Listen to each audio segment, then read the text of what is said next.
Hi, this is Rick Eymer with the Palo Alto Weekly, and we're here today with Cade Creighton. He is a sophomore at Palo Alto High School. He is a 160-pound wrestler.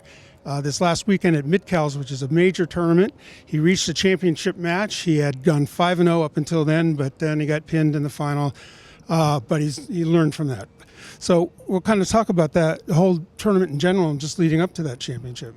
Yeah, so the tournament, I had a rough week with school and the situation with my teammates and everything, but I tried not to let it get in my head, and I pride myself in being very resilient mentally, and I think it showed through the tournament.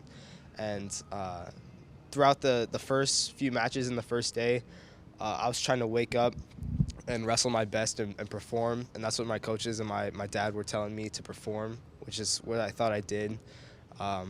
It was a good day. It wasn't very hard the first day, but then the second day we came back and I had to kind of reset my mental state, and the first part of the first day went very well, and I felt like I was performing to the top of my ability until the finals. The finals match kind of hit me by surprise. We had scouted him and we had tried to prepare as much as we could for him, but you can't always prepare for anything.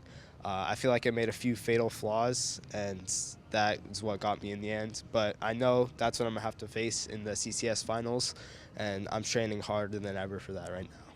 So it's always nice to have that kind of as motivation in the back of your head.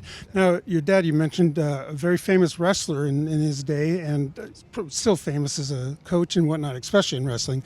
But kind of just talk about growing up with a guy like that when, you fall in love with the sport the way he does and he's so passionate about it. Yeah. So at first, when I first started wrestling, it was kind of like his wrestling through me again. And my first, part of my journey was just him, wrestling, through me, as I said. But we moved to Nebraska, which is what I think kind of awoke wrestling for myself. And once we came back from Nebraska, I had a bunch of great experiences, like traveling abroad and wrestling for different teams, like California teams and Nebraska teams. And wrestling starting to be part of me, part of my identity. And it's really nice to have that journey with my dad and just to see it all play out. And over the years, we've improved so much together as a team and as wrestlers. It's really awesome to see.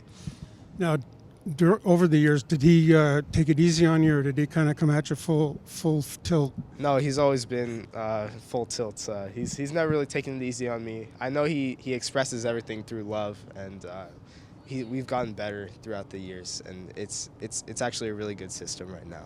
Right. I mean, he's a pretty good, a really good, smart thinker too, and a really intelligent guy. So it's I know he knows how to coach. So, and then I know that you'd mentioned before that you didn't often wrestle kids your own age. You were always going up. Yeah. So my first part of my journey is my dad's always been trying to get me ahead of the game by wrestling, especially by wrestling kids older than myself. When I was in elementary school, my dad was the coach at JLS, and I would wrestle those kids. Those kids are some of my teammates nowadays, which is actually kind of cool to see. And when I was in elementary school, I would wrestle the high school team in Nebraska. And now as a high schooler, I'm wrestling the college kids from Stanford and San Francisco State. And I'm making connections with the college coaches, and it's really awesome. It's getting me ahead. Great. Now, I know sometimes wrestling can be an individual sport. Just kind of talk about the difference between individual and actually competing for a team. It's really nice to compete as a team, but it's important to keep it in your head that you're yourself, and you can't let your teammates failures and successes move you forward or back. And it's really important because wrestling itself is a sport about the individual. So if you get your hand raised, then it's basically saying that you're better than your opponent. If you don't get your hand raised, it's basically saying that you're worse than your opponent. And it can really get internal at some times, but it's important to stay strong. And that's why I think wrestlers are such strong people, is that they can keep that internally sound in their heads. Great. Now, you had a bunch of guys finish third in that tournament, and others that finished also in the top 8 or so. So when you look at this team and you think about the CCS, I know Gilroy is overwhelming favorites to win it all, but how good can Palo Alto be? I think Palo Alto can be really good. All my teammates have a lot of desire, and that's what's really important. I think we obviously have some stuff to work on, but I think we're a top contender for that CCS.